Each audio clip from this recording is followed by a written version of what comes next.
সবাইকে স্বাগতম জানাচ্ছি অনলি এক্সেল টিউটোরিয়ালে। আমি তারেক আছি আপনাদের সাথে এবং আজকে আমরা এক্সেল ক্লাসে দেখতে চলেছি কাউন্ট ফাংশন এবং কাউন্ট ফর্মুলার প্রয়োগ।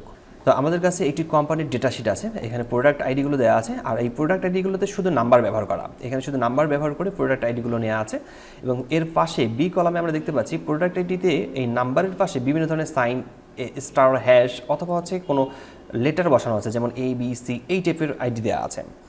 তো এর পাশে আরও একটি আইডি দেওয়া আছে কলাম সিতে, আমরা দেখতে পাচ্ছি বি এর মতোই সেখানে বেশ কিছু আইডি দেওয়া আছে এবং সেখানে বিভিন্ন ধরনের সাইন ব্যবহার করা। এর পাশাপাশি আমরা বেশ কিছু সেল দেখতে পাচ্ছি যেটা ব্ল্যাঙ্ক। তো আমাদের এই ব্ল্যাঙ্ক সেলগুলো কাউন্ট করতে হবে। তো আমাদের এই কোম্পানি চাচ্ছে যে আমরা কতগুলো প্রোডাক্ট সেল করেছি অথবা কতগুলো প্রোডাক্টের অর্ডার পেয়েছি সেটা বের করতে। তো আমরা যদি এই প্রোডাক্টগুলোর অর্ডার দেখতে চাই তাহলে সেই ক্ষেত্রে আমরা এখানে ব্যবহার করব কাউন্ট ফর্মুলা। তো আমরা প্রথমে এখানে ইকুয়াল সাইন ব্যবহার করছি, এরপর আমরা টাইপ করছি কাউন্ট, ব্র্যাকেট নিচ্ছি।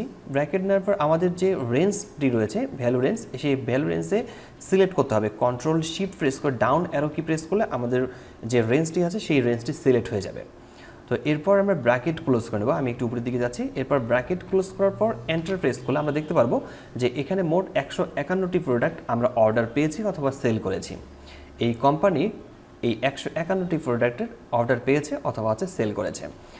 যদি আমি এখানকার কোনো একটি সেল থেকে কোনো একটা প্রোডাক্টকে মুছে ফেলি তাহলে দেখা যাবে যে এই কাউন্ট ফর্মুলা মূলত ব্ল্যাঙ্ক এই সেলটিকে রিড করতে পারছে না। আবার আমরা যদি এটাও করি যে কোনো একটি প্রোডাক্টের সামনে অথবা শেষের দিকে কোনো একটা সাইন বসাই অথবা আছে এ বি সি ডি এই টাইপের কোনো সংখ্যা বসাই, কোনো লেটার বসাই, তাহলে দেখতে পারবো যে কাউন্ট ফর্মুলা ঠিক আগের মতোই ওই ব্ল্যাঙ্ক সেলের মতোই এটাকে রিড করতে পারছে না, সে শুধুমাত্র নাম্বারগুলোকে রিড করতে পারবে। আবার যদি আমি নাম্বারগুলোকে মুছে ফেলি তাহলে দেখা যাচ্ছে আবারও 50 হয়ে গেছে, কিন্তু এই ব্ল্যাঙ্ক সেলটিকে বাদ দিয়ে। তো এখন আমাদের কাজ হচ্ছে, যদি আমাদের কোম্পানিতে এরকম কোনো প্রোডাক্ট আইডি থাকে যে সেই নাম্বারগুলোর সামনে বিভিন্ন ধরনের সাইন ব্যবহার করা অথবা হচ্ছে বিভিন্ন ধরনের লেটার ব্যবহার করা আছে, তাহলে ঠিক কীভাবে আমরা এই প্রোডাক্ট আইডিগুলো কাউন্ট করব। তো এই জন্য আমরা এখানে ব্যবহার করব কাউন্ট এ ফর্মুলা। ইকুয়াল টাইপ করছি, আমরা এবার টাইপ করব কাউন্ট এ, ব্র্যাকেট দিয়ে দিচ্ছি। ঠিক আগের মতোই আমরা এই সেলগুলোকে কন্ট্রোল শিফট প্রেস করে ডাউন অ্যারো কি প্রেস করলে কলামটি সিলেক্ট হয়ে যাবে। এরপর আমরা কিবোর্ড থেকে ব্র্যাকেট ক্লোজ করে নেব, এন্টার প্রেস করছি। আমরা দেখতে পাচ্ছি যে এখানে মোট প্রোডাক্ট সেল হয়েছে অথবা হচ্ছে প্রোডাক্টের অর্ডার পেয়েছি আমরা 151টি। তো এখান থেকে কোনো কিছু যদি চেঞ্জ করা হয়, কোনো একটা সেলেকে ডাবল ক্লিক করার পর আমরা এখান থেকে যদি কোনো একটা যোগ করে দিচ্ছি তারপরেও এখানে কোনো পরিবর্তন আসছে না। আবার যদি আমরা এটাকে ডিলিট করে দিই তাহলে দেখা যাচ্ছে যে এই কাউন্ট ফর্মুলার মতো কাউন্ট এ ফর্মুলা ব্ল্যাঙ্ক সেলগুলোকে রিড করতে পারে না। তো এটা বোঝা যাচ্ছে যে কাউন্ট এ ব্ল্যাঙ্ক সেলগুলোকেও মূলত রিড করতে পারে না, যে সেলগুলোতে ডেটা রয়েছে সেই সেলগুলোই মূলত রিড করতে পারে। তো এরপর আমাদের এখানে আছে কাউন্ট ব্ল্যাঙ্ক একটি ফর্মুলা আছে এবং আমরা কলাম বির মতো দেখতে পাচ্ছি এখানে বেশ কিছু প্রোডাক্ট আইডি দেওয়া আছে, তবে এখানে বেশ কিছু সেল ব্ল্যাঙ্ক দেওয়া আছে। এই ব্ল্যাঙ্ক সেলগুলো কতগুলো প্রোডাক্ট আইডি মিসিং সেটা আমাদেরকে বের করতে হবে।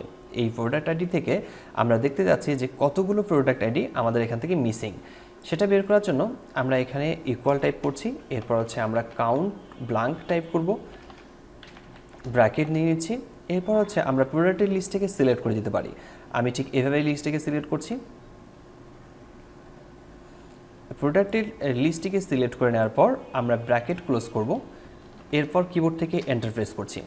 তাহলে এখানে আমরা দেখতে পাচ্ছি 65টি আইডি এখান থেকে মিসিং, এখানে মোট 65টি সেল ব্ল্যাঙ্ক আছে।